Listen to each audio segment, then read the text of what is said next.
Well, haven't had a shit kicking like that in a long time. What's happening, everybody? Justin, Bridgewater's finest on YouTube, Blockbuster underscore guy on Twitter, fueled as always by the incredible folks at NerdTees. And NerdTees might be asking me to take their name off of things if I have too many more weeks like that. Welcome to the Division Finals episode of my weekly CFL football pick show for the 2019 CFL regular season and postseason. And I don't have any way to explain how bad I was last week. I went 1-5. That's awful. The only one that I got right from the semifinal round last week was hedging my bets with the Winnipeg game and taking the Bombers plus 5.5. That was the only thing that I got right last week. I got both the games wrong straight up. And again, your results from your other picks are usually going to be a direct correlation to how good you were picking the game straight up. And your boy was bad. And there's no excuse for it other than I did actually sit down and reflect on it a bit. And I guess what I came up with was I was digging for reasons to justify my own feelings about the games going in, I guess, rather than like doing my due diligence without bias and without preconceived notion of what I wanted. And I had an idea in my head of what I wanted to happen in the games last week. And I think I was more focused on justifying that, I guess, maybe last week. That's the closest that I can come up with. Like, we have not taken too many licks like that this season. So, I mean, if my losses are few and far between, I got to look at that like it's a good thing, but damn. So due to the 1-5 week last week, I unfortunately cannot hit my season-long goal of 60%. It is now mathematically impossible, but that doesn't mean that we can't finish strong. I'm still capable in the games that are left to finish 10-5 for the playoffs, and I think that would be an accomplishment. That's, 2 out of 3 ain't bad.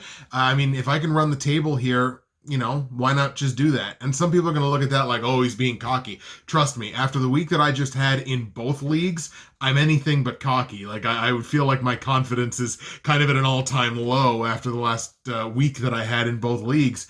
I know my own abilities. I know my capabilities. I know what I am able to strive for and achieve. So let's do that this week. So via Edmonton's win in Montreal and Winnipeg's win in Calgary last week, we have matchups this week in the East and West Division final of the Edmonton Eskimos in Hamilton taking on the Ticats and the Winnipeg Blue Bombers in Saskatchewan to take on the Riders. So let's start in Hamilton, the East Division final, Edmonton traveling to the Ticats. And Edmonton, look, they picked up the win last week. They got it done 37-29 in Montreal. I took the Alouettes to win that game. The Alouettes have been making magic at home all season. Just didn't happen last week. And playoff Trevor Harris, he showed up in a big bad way. And to be honest, I was actually, as I'm watching that game, I was gutted that he fell one completion short of tying the all-time CFL record for consecutive completions. And the fact that he did it right out of the gate to start the game, I was unhappy because I'm like, I want Montreal to win this game. But at the same time, I'm like, are we seeing history? Edmonton now 2-2 in their last 4 games, now outscoring opponents by a couple of points on average, 23-21. That included the win in Montreal last week, as well as a win against BC a few weeks back. Their 2 losses sandwiched in the middle was the home and home against the Riders. The Ticats were the phenomenal 15-3 regular season winners of their final 6 games to close things out this season. That included a 21-18 win against Toronto in the last week of the regular season when they were sitting virtually all of their starters and players with a pulse. In their last 4 games, obviously 4-0 and outscoring opponents, basically doubling them up, 33-17. The Hamilton Ticats have been playing playoff football for about the last 2 months. The Ticats won both head-to-head matchups in the regular season, and they're relatively recent matchups too, weeks 15 and 17. Week 15, they traveled to Edmonton, beat the Eskimos 30-27, and a couple weeks later in week 17, absolutely decimated Edmonton 42-12. That was the game that was in Hamilton. Now, it's worth noting, both of those were Logan Kilgore games. They were not Trevor Harris games, and that makes a major, major difference. The upgrade from Kilgore to Harris is massive. What was also massive was what Hamilton did on their home field this season. A perfect 9-0 were the Ticats. They outscored opponents by over double-digit points, 32-19 on average on home field. Obviously, that does not include that huge 60-point blowout from the beginning of the regular season, because that game was on the road. They had wins at home over the Riders, over the Alouettes, over the Stampeders, over the Blue Bombers, and over this Eskimos team. With the win last week, the Eskimos now improved to 4-6 on the road this season, now only being outscored by 3 points on average, 25-22. And prior to last week, again, I mentioned it in last week's video, they had only beaten non-playoff teams on the road this season, of course, prior to last week when they beat Montreal. Hamilton also had a very successful season against the West Division this year, 8-2 in 10 head-to-head matchups against Western teams, outscoring them by a fully converted touchdown, 27-19. That included wins over the Roughriders, wins over the Stampeders, wins over the Blue Bombers, and a pair of wins, again, sans Trevor Harris, over the Eskimos. Edmonton improving their record against the East Division to 6-3 on the season with their victory last week, outscoring Eastern opponents by an average of 3 points, 25-22. But again, their only playoff team wins over the East Division came over the Alouettes, now twice. Hate to sound like a broken record here, but Edmonton was not a good road team this year. This is now their third straight road game dating back to the regular season.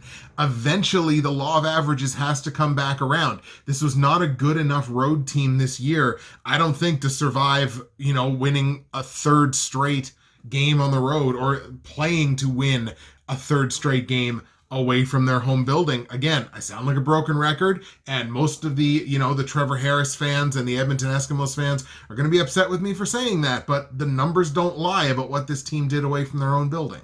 In my opinion, it is not justifiable in this spot, despite what Trevor Harris and that offense did last week. It is not justifiable to me to pick Edmonton in this spot. Yes, Trevor Harris had a fantastic game against an Alouettes defense that was the worst secondary in the CFL, and you could throw over them all the time. This ain't the worst secondary in the CFL anymore. This is a team that is predicated on its defensive side, especially in its own building. I'll be interested to see what Trevor Harris does against this defense. If Harris can go out there and do something similar to this defense, hell, I might take Edmonton to win the whole thing. But I don't think Trevor Harris is going to do that. Hamilton has just shown me too much good this season. I can't bet against them at home. I don't think it's justifiable to do so. I'm taking the Ticats. On the line, the Ticats are full 6-point favorites at home. That felt a little bit like a hedge to me, but you know what? Man, it's under a touchdown. I think this Hamilton team is that good. It's another instance of, experience over non, but man, I don't think I can go as a whole team, top to bottom. I don't think I can go against Hamilton in this spot, even though it is a lot of points, but I'm going to lay those 6 points, and I'm going to have faith in the Ticats and what I've seen. We're going to take Hamilton -6. Total in the game set at 50.5 points. This is very, very close. This is pretty well a perfect total as far as I'm concerned. It is a flip of a coin, but I'm going to lean on the under here because I do feel like Hamilton is going to do a decent job on the defensive side of shutting Edmonton's offense down. And this is still a team that scored very few touchdowns through the regular season relative to the rest of the league. So I think I'm going to stay under on it. Let's go under 50.5 points in Hamilton, Edmonton. And before we go to the West Final, I'm going to take this opportunity, as I always do, to pump the tires of my incredible friends and sponsors at NerdTees. Nerdtees.ca, hit that promo code BWFinest, and you are going to save 15% at checkout. You're going to get your free shipping on any order over $75 in the great country of Canada. And if you're in the United States, 2 clicks of a button, everything is in US prices for you. You get an excellent conversion on the US dollar. Today's blend is one of the OG favorites. It's root beer. Smells just like a delicious glass of root beer, just like you love to have whenever you go to A&W, which from where I live is right over there. Nerdtease.ca, promo code BWFinest, save your money, get your free shipping, find yourself something to love, or find someone you love something to love. You can do it on Nerdtease.ca.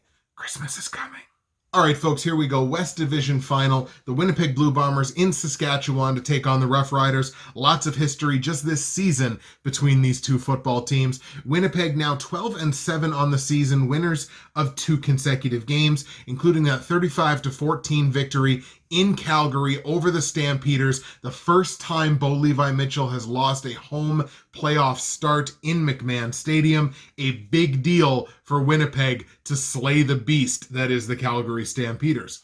Winnipeg 3-1 in their last 4 games now, outscoring opponents by a touchdown 33-26. That includes 2 consecutive wins over Calgary, a loss to Calgary, and a win over Montreal a few weeks back. The Riders finished the regular season at a very respectable 13-5, winning the West Division. They're also winners of 2 consecutive games, including the last time out, a 23-13 victory over the Edmonton Eskimos in Week 21, the final week of the regular season.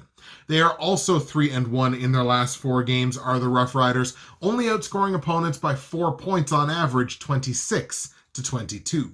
This was a home team season series between these two teams. 3 head-to-head matchups between the Bombers and the Riders in 2019.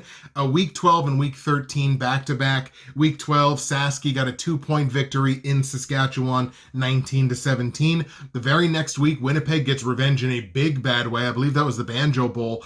35-10. The Bombers absolutely wiping the floor with Sasky in that game. The Riders then getting revenge later on, just a few weeks later, about a month later. Week 17, a 21-6 victory, very convincing by the Riders in Saskatchewan.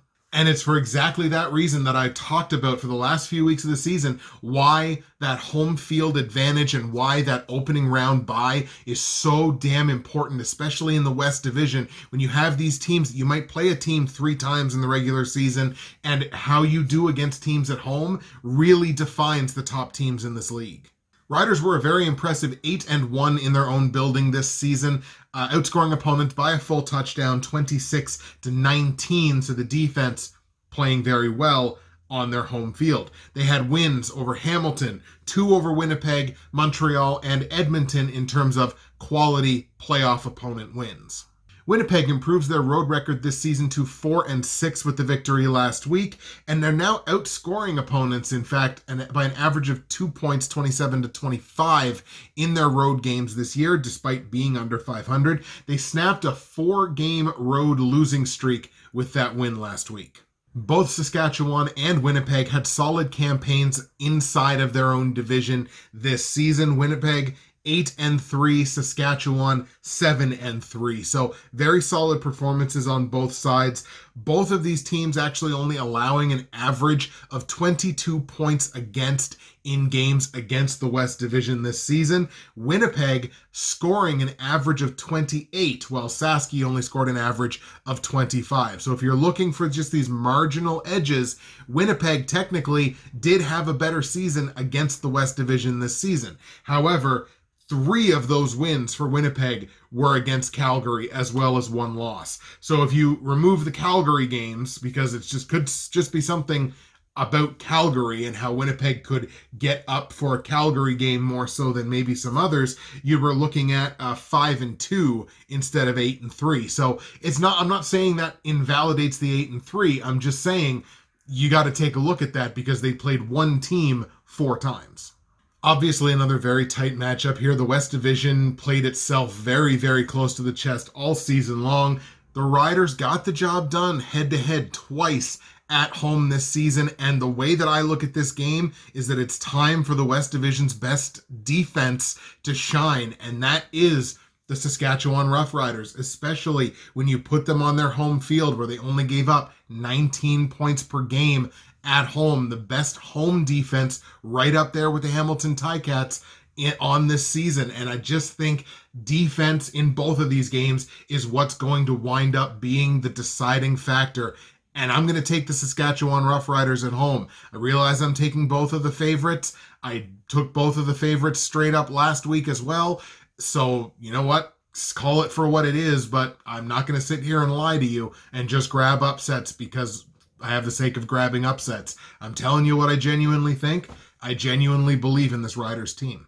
But in taking Saskatchewan straight up, I am hedging my bets for a second straight week and grabbing the Winnipeg Blue Bombers against the spread. The Bombers are 3.5-point dogs on the road in Saskatchewan. This is a full-blown hedge, but the Bombers are 7-4 against the spread away from home this season, and they're also 7-3 in their last 10. So not a lot of money to be made betting against the Bombers, at least against the spread. I think this is a very tight football game that comes down to the last few minutes. And I think hedging is the smart thing to do here. Winnipeg could very easily win this game. I'm just not taking them, but I will take them with the 3.5 points.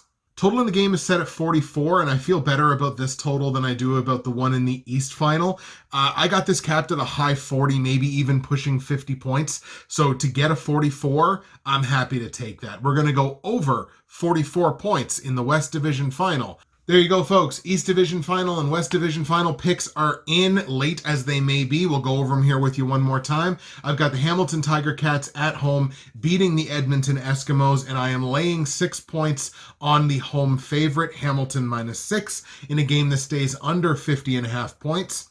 And in the West Division Final, I'm taking the Saskatchewan Roughriders at home to beat the Winnipeg Blue Bombers, but I am hedging my bets and taking Winnipeg as a 3.5-point underdog on the road in Saskatchewan in a game that goes over 44. Folks, whether the picks do well or the picks don't do well, one thing we can all celebrate is the fact that viewership for the first round of the CFL playoffs was up by about 1 million viewers over last season. And that is something we can all smile about and all be very, very happy about. With any measure of growth in the CFL, this is a league that I absolutely love. It is near and dear to my heart. I want the CFL to be as healthy and as profitable as possible, and that's a pretty good sign if the playoffs are drawing in a lot more eyeballs. I hope the playoffs draw in your eyeballs with these two games this weekend. That's it for me, Justin, Bridgewater's Finest on YouTube, Blockbuster_guy on Twitter, fueled as always by the incredible folks at Nerd Tees. Thank you once again for your patience while we delayed in getting this episode out. It is out now. I hope you enjoyed it. Hope you enjoy the games. And we'll see you again for the 107th Grey Cup prediction video.